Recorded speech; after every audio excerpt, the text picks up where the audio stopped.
Dobrze, nie ruszyliśmy, już awaria. Urwał się wydech.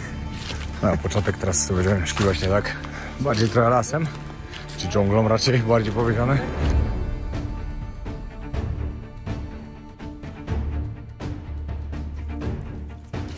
I zaczynamy trochę spinaczkę już. Przez pewien kawałek tak będzie właśnie. Coraz gorsze błoto jest. Coraz cięższe przeprawy przez nie są, patrzcie.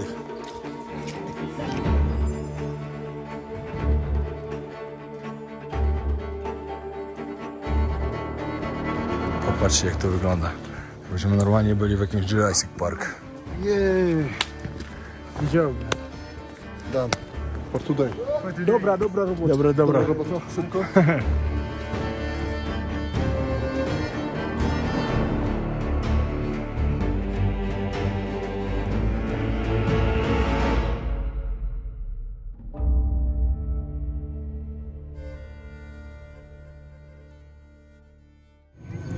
Witam serdecznie.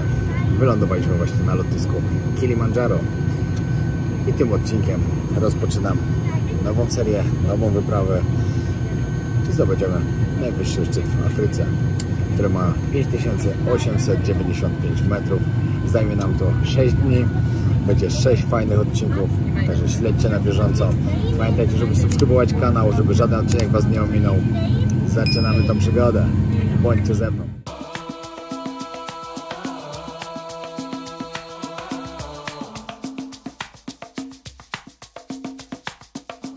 Kilimandżaro.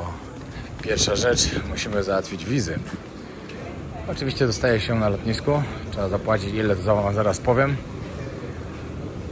Później idziemy się przebrać. Wiecie, pierwszy dzień dzisiaj to się będzie spoko szło. Mamy jakieś 12 km do zrobienia. Na początku tutaj trzeba było pokazać, że się ma szczepienie na żółtą febrę. Pamiętajcie, że jak będziecie tutaj lecieli, trzeba mieć. Inaczej pewnie was nie wpuszczą, bo będzie trzeba robić na miejscu. Wiza załatwiona, kosztowała $50. Trzeba było wypełnić najpierw taki druczek, a później iść na zdjęcie i zapłacić. Wszystko fajnie, sprawnie. Pytali po prostu, ile dni zostajemy, po co. Jak usłyszeli, że na Kilimandżaro idziemy, no bo nie wszyscy wchodzą do góry, no to wszystko elegancko, sprawnie. Czekam na Kamila, idziemy się ogarnąć, trzeba się umyć trochę, wiecie, jesteśmy od wczoraj w trasie.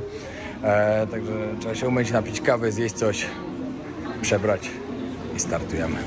Dobra, na szybko byliśmy się tak, słuchajcie, ogarnąć trochę, umyć delikatnie, zęby umyć. Czeka już na nas kierowca, który nas zawiezie do biura. No i tam szybkie ustalenia. Może nam się jeszcze coś zjeść po drodze i jakąś kawę napić, bo no, taki jest cel, bo jeszcze nie jedliśmy. I ruszamy. Ruszamy na wyprawę. Z tego, co czytałem, to będzie w sumie około 62 km zrobimy, ale czy więcej, to wam dam znać. Mniej raczej nie, ale może być więcej. No. Później wam dokładnie powiem, jak już będziemy na trasie. Jaką trasą idziemy, jak będzie wyglądała, żebyście mieli pełen obraz tego, jak wygląda taka wyprawa na Kilimandżaro, na najwyższą górę w Afryce. Jedną górę z korony ziemi, dokładnie. Gadałem z szefem tego biura, z którego idziemy, Kili Smile, jakoś tak się nazywa. Później jeszcze podam dokładnie.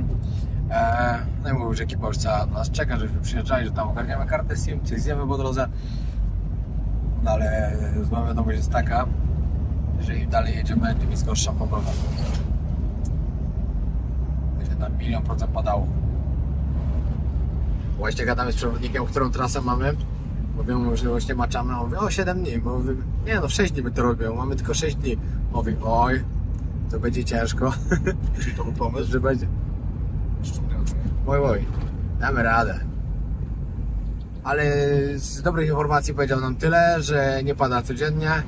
Teraz nawet słońce wyszło, no przed nami jest słabo pogoda, ale teraz tutaj słońce nawet wyszło, także nie ma źle. Miejmy nadzieję, że jakoś się tu utrzyma. Będziemy mieli codziennie dużo do przejścia. Lekko nie będzie, ale przynajmniej poczujemy, że zdobyliśmy dobrze Kilimandżaro, bo można też wziąć łatwą trasę, gdzie się po prostu idzie, tak wiecie, leciutko, ale to jest bez sensu moim zdaniem. No rozumiem, jak ktoś jest starszy, no to okej. ale jak ktoś jest w naszym wieku, to powinien to tak mocniej wziąć do siebie i zrobić ją konkretnie. No. O, ciepło. Przygotowane wyprawy. Dzisiaj będzie nam, że możemy iść spokojnie w jakichś spodenkach, bo dzisiaj będzie ciepło. Także się nie ma co martwić, ale i tak bluzę biorę, pelerynkę biorę. Też trzeba mikrofony poprzypinać. I zaczynamy. Szykują właśnie dla nas całego busa, cały sprzęt szykują. Ludzie już tam w środku czekają. Dostaliśmy po kubku takim termosik. Kurde, mogłem powiedzieć, że napisał podróżowy Ewelika. No ale trudno. Dlatego jeszcze koszulka. Taka jest ok. Kompletujemy cały sprzęt. Tu jeszcze czego nie mieliśmy ze sobą, bo oczywiście mieliśmy mat, nie mieliśmy śpiworów, musieli nam pożyczyć.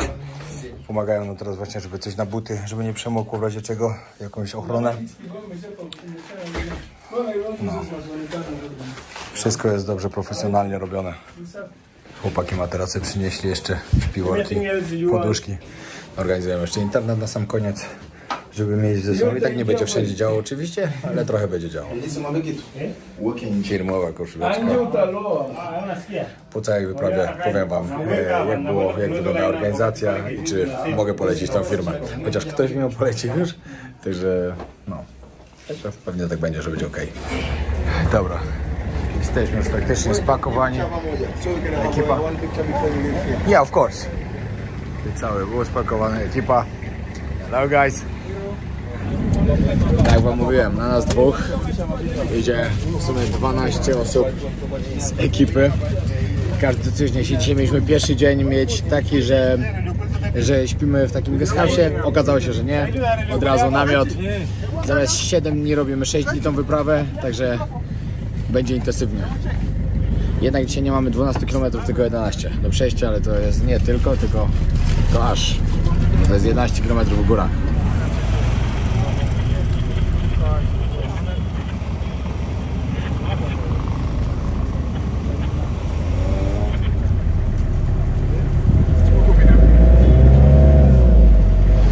Dobrze, nie ruszyliśmy, już awaria. Urwał się wydech.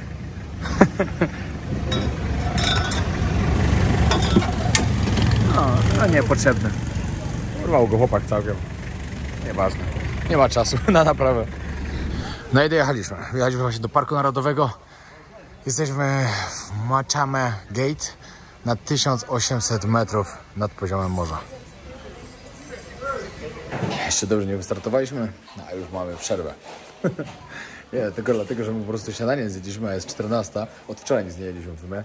A może jednego batonika na pół. No i stwierdzili, że dobra, że musimy zjeść. Oni akurat sobie rozpakują samochód.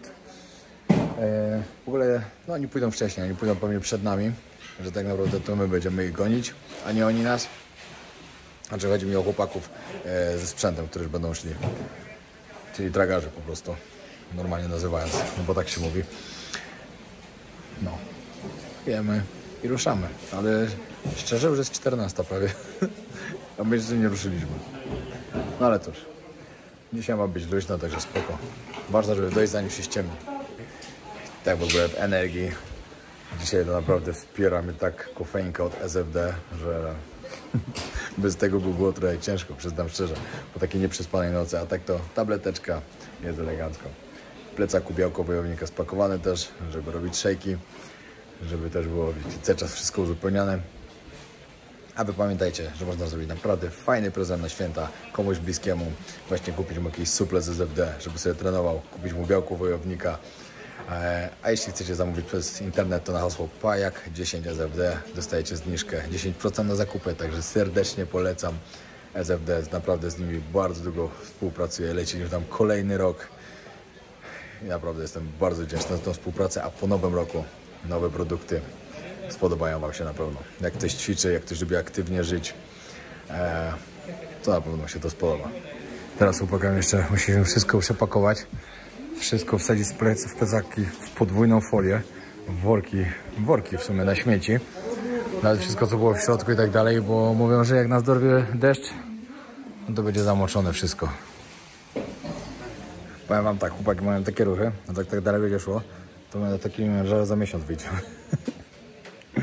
Mam nadzieję, że się teraz sprężą. Wreszcie było naprawdę po 14, 18 się robi ciemno, a mamy do przejścia 11 km dzisiaj. Ja wiem, że to nie jest jakoś strasznie dużo, no ale to jednak jest 11 km w górach. Jest nasz pierwszy obiadek, 14:30, my jeszcze nie wyruszyliśmy w trasę. Dobrze to wygląda, nie? Nie, jedzonko wygląda dobrze, ale nie wygląda dobrze, że dalej...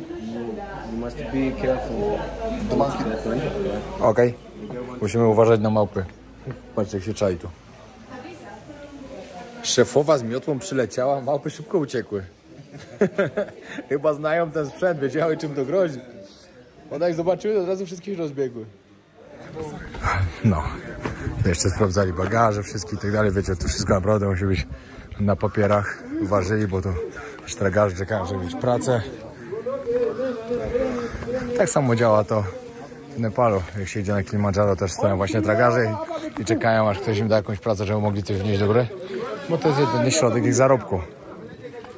Także pamiętajcie, że nie ma w tym nic złego. Po prostu jest nawet bardzo dobre, bo dajecie ludziom zarobić pieniądze i mają na życie. Popatrzcie, jak to wszystko musi być pakowane, żeby nic nie zalało. Wszystko musi być dokładnie w worki. A to nasza ekipa jest. Ci wszyscy? This all of our group? No, only this. A, okej. Tak, to jest kawałeczek naszej grupy, tu chłopaki są. Myślałem, że oni wszyscy są, ale jednak nie wszyscy. No i dokładnie zaczynamy naszą wyprawę tutaj. No, początek teraz sobie będziemy szli właśnie tak. Bardziej trochę lasem, czy dżunglą raczej, bardziej powiedziane. A, to jest, o, teraz nam powiedział, dokładnie to jest las deszczowy. Pięknie wygląda. Tak zielono wszędzie, tak tyle wszystkich roślin.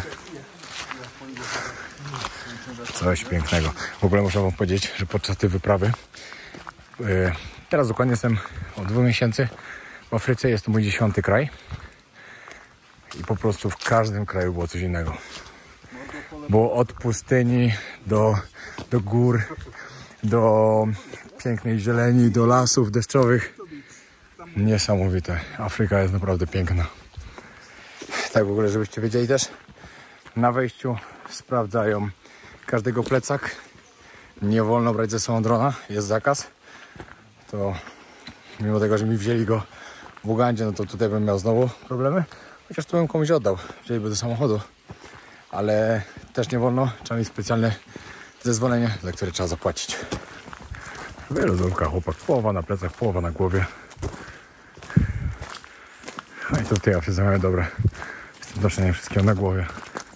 Ja tak teraz właśnie myślałem sobie, na jakiej wysokości byłem, bo w sumie zapytał nas przewodnik nasz, na jakich górach najwyższych. No to nie licząc tego w Nepalu, co było na 5600, to było najwyżej totalnie. To jeszcze były góry tęczowe, 5000 w Peru.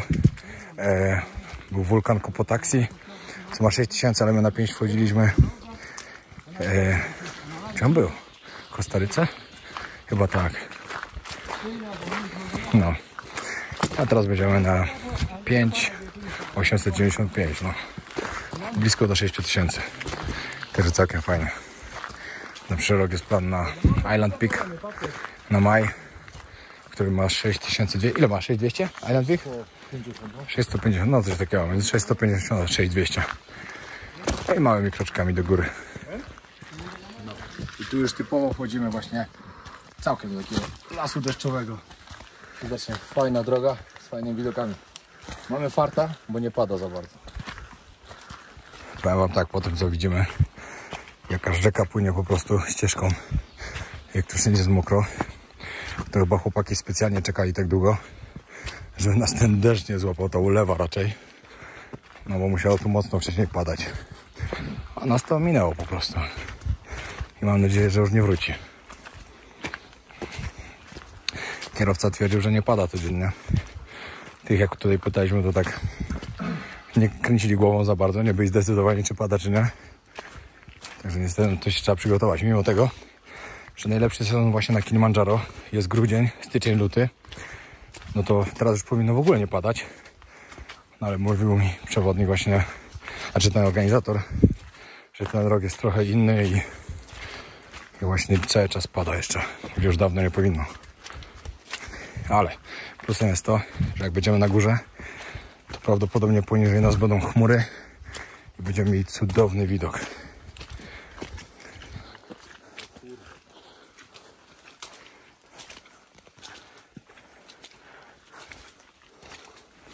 Przed chwilą tłumaczyłem przewodnikowi, jak na Kostaryce, w Kostaryce, zrozumiałem znaczenie słowa las deszczowy, rainy forest.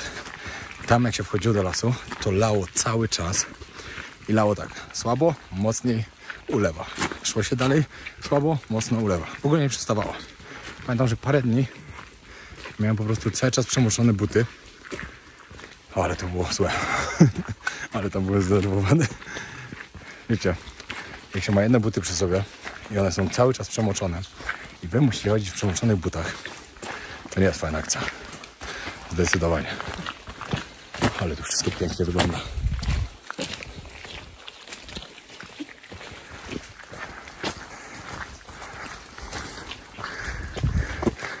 Lasy deszczowe to jest coś cudownego. Ktoś był, to wie, o czym mówię.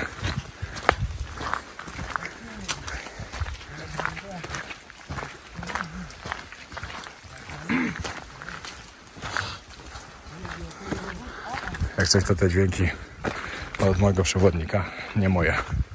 Żeby nie było na mnie.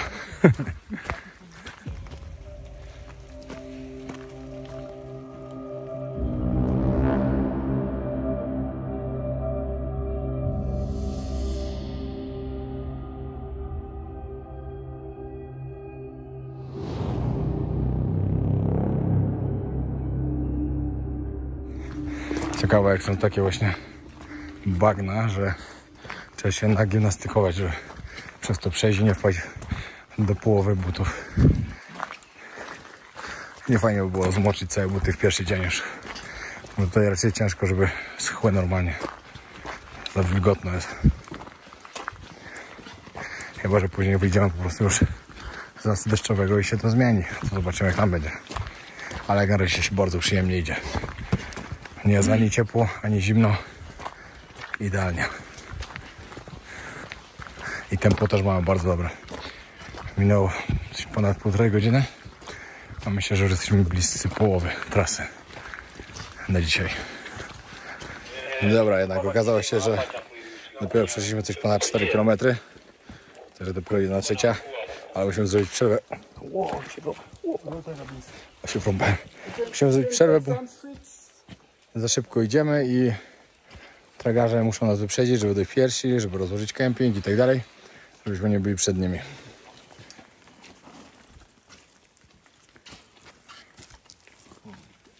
Dobra, każdy ma inne tu informacje. Teraz przyszedł do nas drugi przewodnik i mówi, że już już ponad 5 km przeszliśmy, że zaraz będzie połowa. Także, także mamy bardzo, bardzo dobry czas. 1,5 godziny, 5,5 km prawie. To jest naprawdę petarda. A tam było napisane, że będziemy szli około 5-6 całą trasę. Ja wiedziałem od razu, że tyle nie będziemy szli, bo jak szedłem na Basecampa, to tak samo codziennie było napisane około 6-7 godzin trasy, a szło się 4 na przykład. Oni tak, wiecie, zawyżają te liczby, bo wiecie, jak ktoś starszy idzie, albo ktoś bez kondycji, no to co chwilę przerwano i później się tyle idzie. Ło, to jest błoto.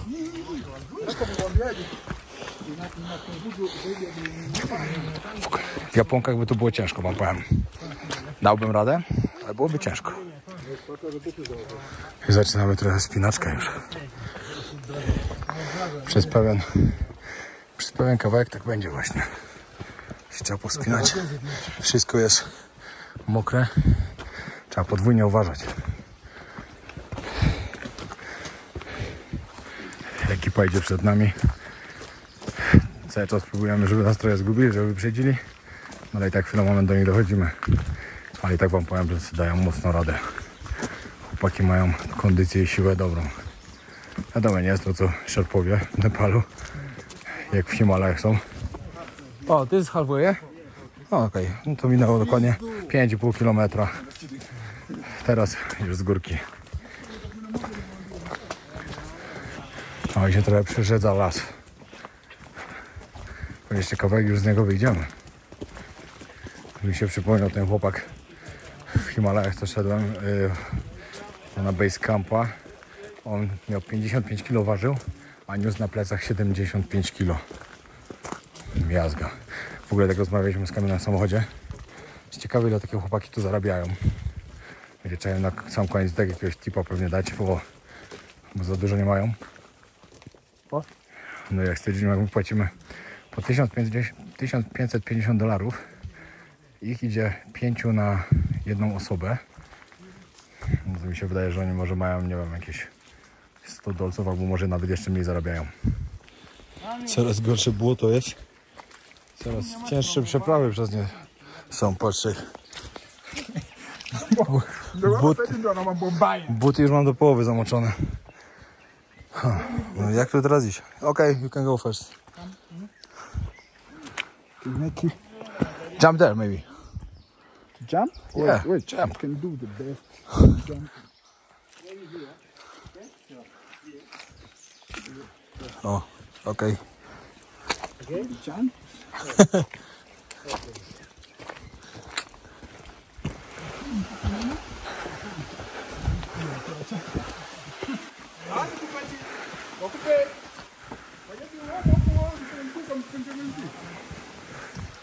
Chłopy czasem mają ciężką przeprawę. Powiem wam tak, dzisiaj to jest lajcik. Ze względu na to, że trochę jest spinaczki, ale nie ma co gadać. To jest bardzo lajtowo. Tyle, że to błoto przeszkadza, bo też jest ślisko i tak dalej, i tak dalej. Ale chłopaki powiedzieli, że od jutra się już zacznie ciężej. Jutro mamy 5 km. Chyba najkrótsza trasa jest jutro właśnie. A pokazuje, że ją będziemy długo robić. Także można sobie tylko wyobrazić, co nas czeka. Chłopaki cały nas zwalniają, żebyśmy wolniej szli, bo teraz mamy za szybkie tempo, a dla nas całkiem spokojnie. Bo dojdziemy na górę i nic tam nie będzie rozłożone. A oni chcą dojść pierwsi, żeby całe obozowisko rozłożyć, żebyśmy tam przeszli po prostu na gotowe. Ale ja im wytłumaczyłem, że właśnie w pierwszy dzień ja chcę wam pokazać, jak to wygląda od podszewki. Jak oni przychodzą, rozkładają wszystko, żebyście po prostu mogli zobaczyć całkowicie od A do Z, jak taka wyprawa wygląda, jak musi być przygotowana, ile pracy trzeba w nią włożyć, ilu ludzi przede wszystkim, żebyście sobie mogli zdawać sprawę z tego, bo ja na przykład, jak planowałem tutaj iść, w ogóle sobie nie zdawałem z tego sprawy. Pamiętam, jak taka dziewczyna mi opowiadała o tym, że mówi, nie, że jak będzie szedł, to 6 osób z tobą będzie szło i tak dalej. Ja mówię, jakie 6 osób? Biorę przewodnika i idę. No i szybko później mi to zweryfikowało, że po pierwsze nie dostałbym pozwolenia w ogóle, żeby tu wejść. Po drugie, jedzenia brak. Namiot bym musiał nieść, cały plecak, wszystko. No najgorzej jedzenie i woda, no bo to jest, tego jest dużo i to musi wszystko być na całe 6 dni. Od samego dołu, przez całą wyprawę oni niosą wszystko, żeby dla wszystkich starczyło na 6 dni. A idzie nas 12. To trochę tego jest. 3 razy dziennie jest posiłek. Każdy musi gdzieś spać. Każdy musi pić co najmniej 2 litry wody dziennie. No to łatwo sobie to policzyć. Dobra, właśnie teraz jesteśmy już na około 2400 metrów, czyli przewyższenie już mamy około 600 metrów, a dochodzimy dzisiaj do 2850. Nie wiem, czy mówiłem, czy nie, ale będzie przewyższenie od 1050 metrów z tego, co startowaliśmy. Ale syf wszędzie. O, oni to muszą podwójnie uważać. Przyznam szczerze, nie chciałem się tu wywalić do tego błota. Popatrzcie, jak to wygląda. Jakbyśmy normalnie byli w jakimś Jurassic Park.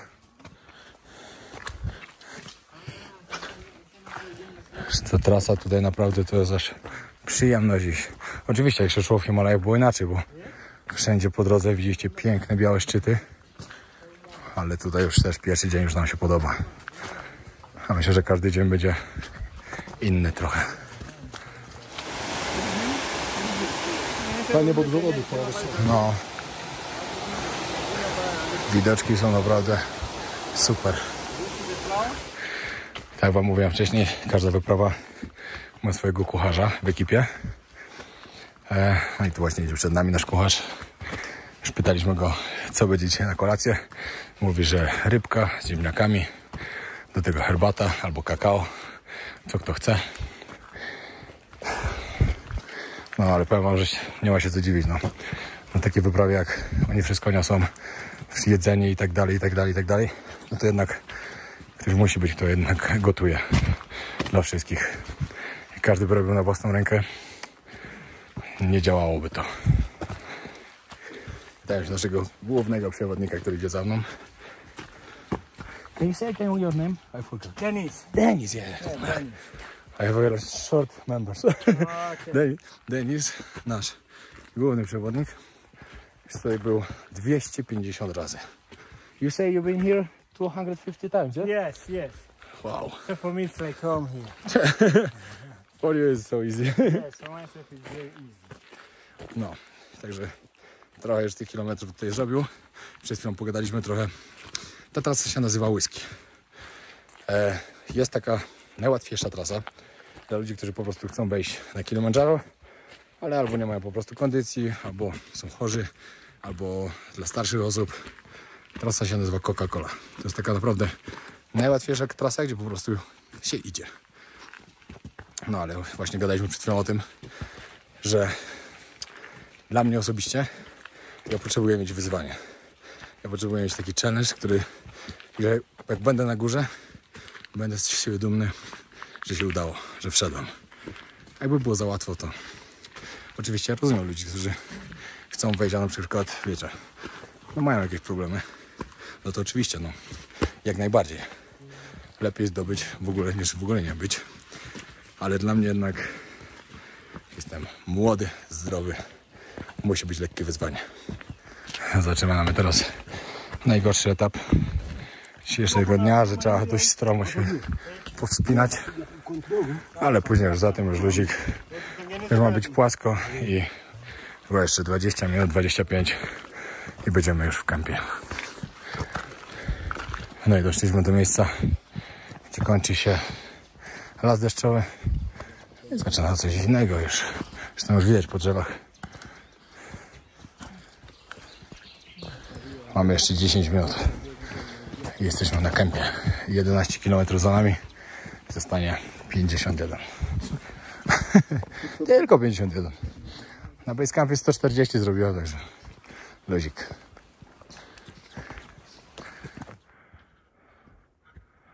Pięknie, tylko się ciemno zaczyna robić, ale to będzie wyglądało dużo lepiej. No jesteśmy. Hi guys. Jesteśmy 3 godziny 40 minut i docieramy do pierwszego miejsca. Done. For today. Dobra robota. Dobra. Robota, szybko. Today, everyone is okay. Możecie zobaczyć, 2835 metrów. Tam jeden obóz, tam niżej drugi obóz. Tutaj się rozkłada jeden, tutaj jest namiot. O, ile tu jest namiotów. Tutaj kolejne namioty. Wiecie, tutaj wszyscy, o tam kolejne z tyłu, to wszyscy zostają w tym samym miejscu. Idą od tego samego miejsca do tego samego. No. Wiesz, tam przed nami, co? No, tam gdzie nie widać, to tam jest Kilimandżaro właśnie, tam musicie sobie wyobrazić, tam. No, będziemy się zarejestrować do biura, że dotarliśmy tutaj, no a później będą rozkładać nasze namioty, ekipa, będzie kuchnię, będą robić obiad, kolację. Że pedana, co? No mówię, że będziesz robił kolację dla wszystkich. Tak, dasz radę, Kamil. Tak, trzeba było się tutaj wpisać na listę. To samo co na dole trzeba było wpisać, to tutaj też trzeba było wpisywać. Żeby wiedzieli, że tu dotarliśmy. Szybka rejestracja.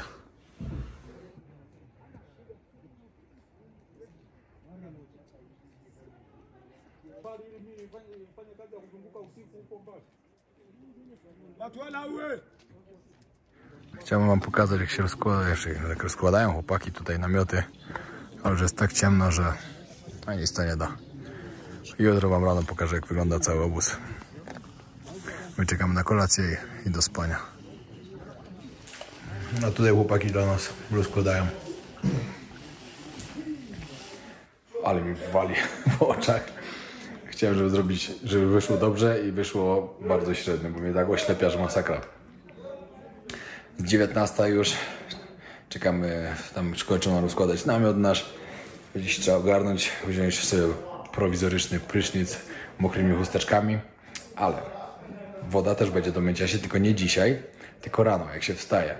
Rano jest pobudka 6:30, o 7:00 jest woda przygotowana, która jest do mycia, 7:30 później, wcześniej powiedziałem 6:30, 7:30 śniadanko i ruszamy w podróż.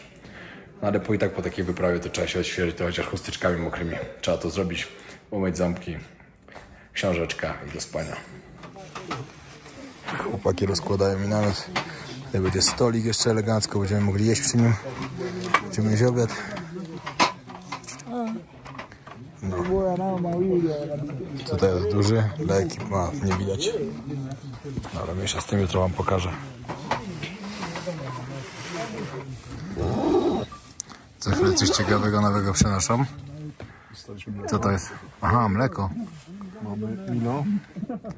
A, kakao możemy zrobić. Jakby to podgrzać. No właśnie, myślałem, że ciepłe mleko myślałem, że dadzą. Chłopie, to jest jeszcze mleko w proszku. Jak my to mamy? Mleko w proszku. Aha, to oni chcą, no dobra, to im pewnie nam zaraz ciepłą wodę przyniosą. Ale nie jest, nie mamy. Masełko orzechowe, Dżem, dżemik, petarda, to się czekoladka, ale jeszcze będzie teraz pojemy. ziemniaki pieczone z rybą. Sosem. Tak, to super. A tak wygląda mój namiocik. Trochę burdel, ale jest elegancko. Śpiwór elegancki. Nie ma co narzekać. Już jest strasznie zimno, znaczy jeszcze nie strasznie, ale już jest zimno. O. A to jest najcieplejsze miejsce, jakie mamy mieć. Kamil mówi, że właśnie śnieg zaczął padać, także świetnie. Nie idę, pierwsze. Czekam na ciepłą herbatę. Ciepła herbata i tościk. Tościk to jest 7-Eleven.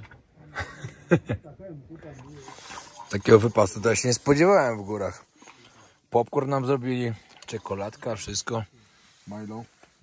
Tak. Bajka. Z rybą. Obiadek. To jest kolacja. Aha, kolacja, no tak, kolacja. Jest pis. No. Tak to wygląda. Ale się zimno robi okropnie. Nie, będzie piździło. Co? Nie takie złe to jest, ale ziemniaki trochę Za twarde, no. A, okej. Sprawdzamy poziom tlenu. Codziennie wieczorem będziemy sprawdzać i niekiedy rano też. Aha, no Przed to dobra. atakiem szczytowym. Ile masz? Na pewno mało. Zaraz zobaczymy. So here 90, 72. for AM, Idealnie. for PM. Dobra, jeszcze teraz mamy pytania na sam koniec, jak się czujemy. Eat okay? Jest, very Czy okay. jest ból głowy, jak się czujemy, czy nam się kręci w głowie i tak dalej, i Are tak you dalej. feeling tired? No. All okay. Yep. Zero. You feel tired always because he's more than 40 now. Are you feeling Bardzo dizzy? jestem wysportowany. No, not easy. Not easy. Dobra, ostatnia rzecz po kolacji i po sprawdzeniu, czy wszystko ok z nami. Chłopaki są naprawdę zarąbiści. Mega jesteśmy zadowoleni. No i teraz zaczynają się zimne dni. Już jest zimno, ale powiedzieli, że jutro będzie jeszcze zimniej, że jutro już mamy do plecaka kurtki normalnie spakować ciepłe, żeby mieć czapki, rękawiczki, długie spodnie, żeby były założone. Mówią, może być słońce, a może być zimno, także lepiej mieć. Na koniec jeszcze przed spaniem, z racji tego, że nie mam wody, chusteczki, trzeba się umyć tak z grubsza, tak wiecie. Tam gdzie trzeba, to tam trzeba się umyć. Higiena jest najważniejsza w podróży, pamiętajcie. No, to było na tyle. dobranoc, widzimy się rano. Pokażę wam jeszcze tylko w tym filmie, jak wygląda obóz. I to będzie na tyle. No i siema. 6:30 pobudka. Od razu chłopaki herbatkę przenieśli do namiotu z imbirem. No i dzisiaj się pięknie zaczyna. Patrzcie, jak wygląda obóz.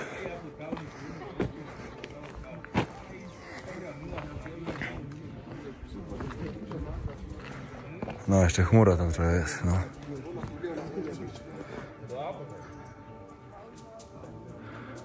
Damy z Kilimandżaro.